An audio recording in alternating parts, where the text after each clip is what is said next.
पुढची बातमी पाहूया। संजय राऊत यांनी 4 ते 5 दिवसांनी पत्रकार परिषद घेत पहलगाम हल्ल्यावरून केंद्र सरकारवर निशाणा साधलाय। पंतप्रधान नरेंद्र मोदी यांनी केंद्रीय गृहमंत्री अमित शहा यांचा राजीनामा घ्यावा अशी मागणी त्यांनी यावेळी केली। दरम्यान मी गेले 4 ते 5 दिवस नव्हतो, राज्यात शांतता नांदावी असं मला वाटत होतं, असं संजय राऊत यांनी म्हटलं।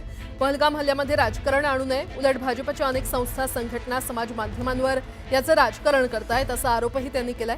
दरम्यान हा हल्ला झाल्यावर 24 तासांच्या आत पाकिस्तानला धडा शिकवायला हवा होता।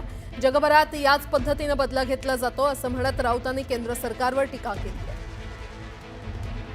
हा हल्ला झाल्यावर पहिल्या 24 तासामध्ये पाकिस्तानला धडा शिकवायला पाहिजे होता। जगभरात याच पद्धतीने बदला घेतला जातो। जगभरात आम्ही काय केलं? पाणी बंद केलं असं सांगितलं। पाणी असं बंद होत नाही, त्यासाठी बंधारे बांधावे लागतील, मोठे धरणं बांधावे लागतील, अवाढव्य काम, आणि 20 वर्षांनी ते धरणं पूर्ण झाल्यावरती पाणी बंद होईल। आम्ही काय केलं? पाकिस्तानची 27 यूट्यूब चॅनल्स बंद केली। हा काय, याला का बदला म्हणतात? हा का बदला आहे? गेले 7 दिवस मोदींचे चित्र आम्ही पाहतोय, प्रधानमंत्र्यांची, की ते सैन्य अधिकारी, राष्ट्रीय सुरक्षा सल्लागार, संरक्षण मंत्री यांच्याबरोबर ते बैठका घेतात, चर्चा करतात। याला राजकीय इच्छाशक्तीची गरज आहे। काश्मीरच्या सुरक्षेची जबाबदारी पूर्णपणे सैनिकांवर आणि गृह खात्यावरच होती। सगळ्यात आधी जर बदला आणि कारवाई करायची असेल प्रधानमंत्र्यांनी, तर आधी गृह खात्यावर केली पाहिजे। ज्या प्रकारे धर्माबद्दल प्रश्नचिन्ह उपस्थित केलं, धर्म विचारला गेला का यावर संशय निर्माण केला गेला। हा, मग ठीक आहे ना। राजीनाम्यासंदर्भात हे कोणाचा राजीनामा? अमित शहांच्या मिळाला, घेतलाच पाहिजे प्रधानमंत्र्यांनी, का घेऊ नये? अमित शहांच्या जागी आमच्यापैकी एखादा मंत्री असता तर आमचा राजीनामा त्यांनी मागितलाच असता, आणि मागितलेला आहे, मागितलेलाच आहे ना।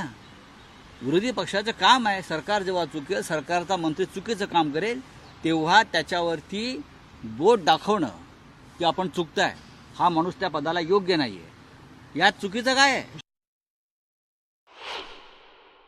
आमची भूमिका आहे विशेष अधिवेशन बोलवा, बोलवताय। आमची भूमिका आहे की किमान 2 दिवस काश्मीरवरती चर्चा करा।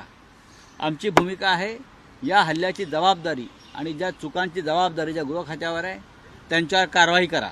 आहे तयारी? अजिबात नाही। राजकारण कोण करताय? राजकारण तुम्ही कोणाला पाठीशी घालताय?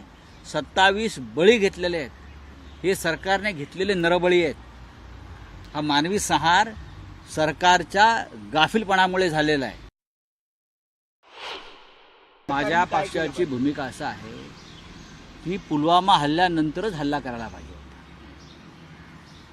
पुलवामामध्ये 40 जवान ज्या पद्धतीने मारले गेले, आता ते मारले कोणी हा परत प्रश्नचिन्ह आहे, परत राजकारण येत आहे ना। राज्यपाल सत्यपाल मालिक जे सांगतायत की वारंवार आम्ही सांगितलं की त्यांना रस्त्याने घेऊन जाऊ नका, म्हणजे सरकारला त्यांना मारायचं होतं राजकारणासाठी। हे जर कोणी म्हणालो तर त्याला देशद्रोही ठरवलं जाईल, त्याला पाकिस्तानात चालतेवा सांगितलं जाईल। पुलवामा नंतर हल्ला का झाला नाही पाकिस्तानवर? उरीनंतर का हल्ला? सर्जिकल स्ट्राईक वगैरे ठीक आहे, आम्ही पण गल्लीत करतो,